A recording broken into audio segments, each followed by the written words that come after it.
Dr. John Esposito is the director for the Center of Muslim-Christian Understanding at Georgetown University. Professor Esposito has been studying Islam and politics for decades. He sat down with ILLUME to talk to us about the issue of radicalization in Muslim societies, how they interpret their texts, and despite worldwide condemnation, how they continue to build momentum and gather support. Radical extremists in Islam wind up saying, in effect, this is what it means to be a good Muslim, okay? If you're not following that, then you're not a good Muslim. In fact, you're not a Muslim.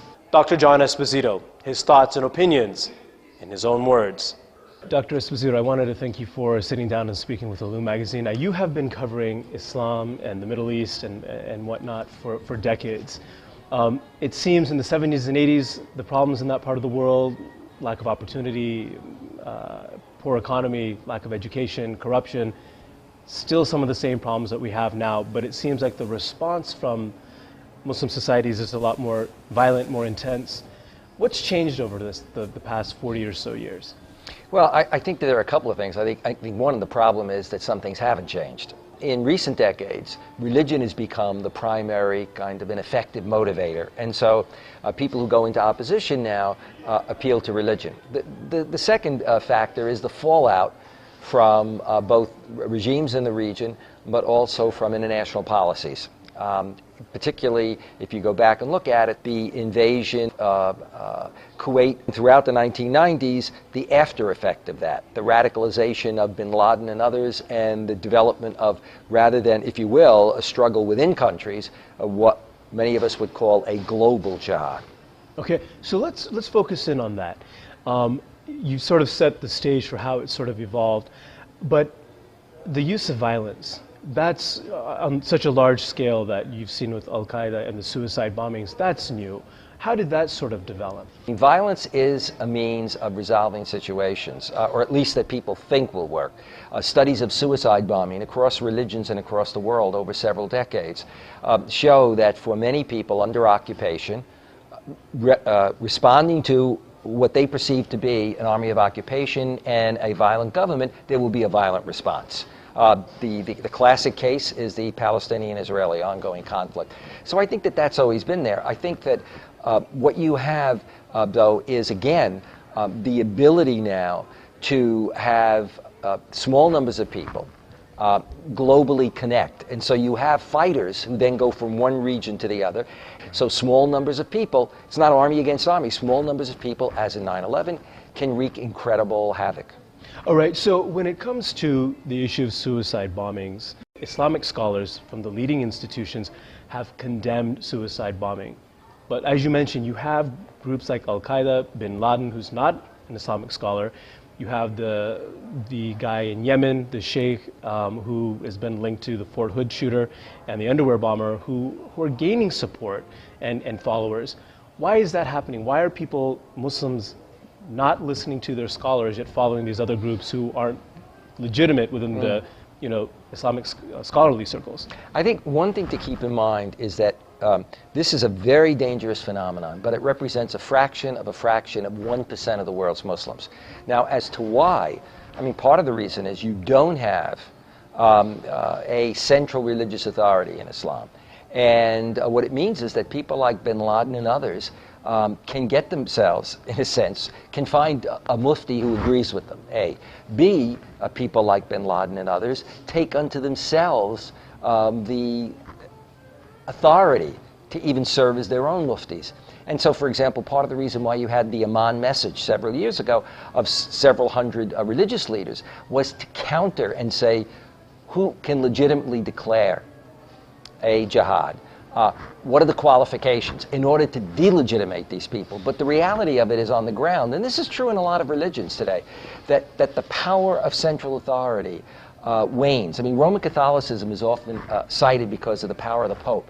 That's true, but the fact is a lot of Catholics on issues that matter to them, while they may see themselves as Catholic on an issue like birth control, the majority of Roman Catholics don't follow the Pope. But when it comes to the issue of violence on violence, it seems to be Muslims are, if it's a bus or a hotel or something that gets blown up, it happens to be done by Muslims, and the people who are dying are Muslims. That's right. In Pakistan or Iraq or Afghanistan. So how then is this even being justified within an Islamic context?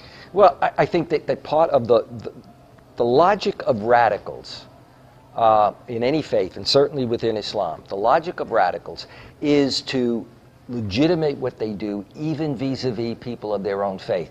The assassin of Prime Minister Rabin wasn't himself a student of religion who found a text that he felt he could interpret to legitimate a Jewish man who could legitimate killing the Prime Minister of Israel. Okay, and the same thing happens here within Islam.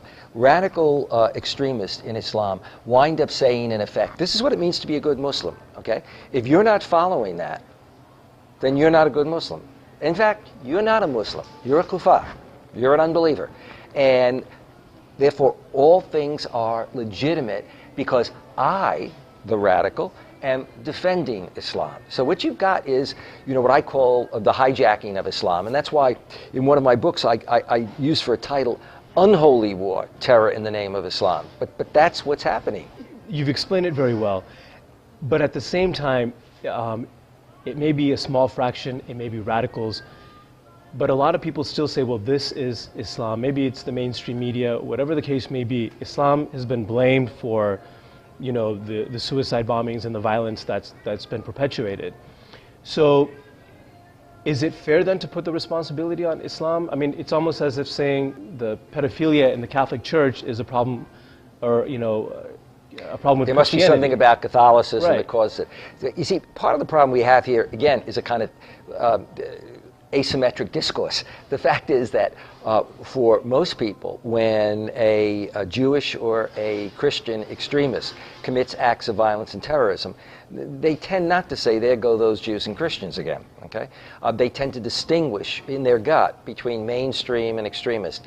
That doesn't happen as often with regard to Islam. And there are lots in the West. In the West. Within a Western context, when you look, for example, the Gallup poll, more than 50% of Americans continue to say they don't know much about Islam. Okay? And as a result, about 57%, when asked, what do you admire about Islam, say nothing or I don't know. Now, in that context, what conclusion are you then going to draw? You're going to begin to draw conclusions and say there must be something specifically violent about Islam. So somebody quotes a text from the Quran out of a context, doesn't tell you what that text was referring to in that time, and people immediately say, well, look at their scriptures, that's what it advocates. Yet you have comparable texts, many of it, in the Old Testament, and yet Jews and Christians, contextualize that.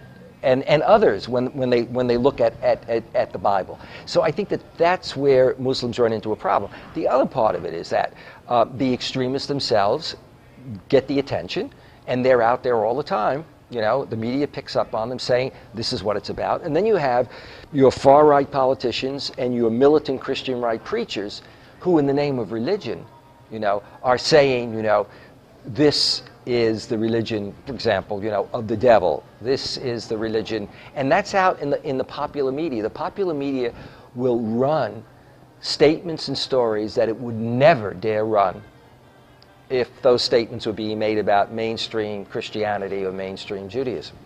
Final question: do you think there's a way that Muslim scholars, if their message isn't being heard and these radicals continue to gain popularity, how then does the issue, I guess, even Muslim against Muslim, figure itself out? I mean, I don't know. I don't think that the radicals right now are gaining popularity. I think that, for example, bin Laden is still a potent symbol, but the Gallup poll shows us that people across the Muslim world in some 35 to 40 countries, even more than your average Westerner, are concerned about extremism and terrorism. And what we do see in a number of these countries is that populations that normally might not care, that might be some of them anti-American, when it comes into your territory, when you and your family are either killed or threatened by it, they react to the actions of these extremists, because they become the immediate danger. It's not like they're looking at something that's happening in another country or even in another part of their country.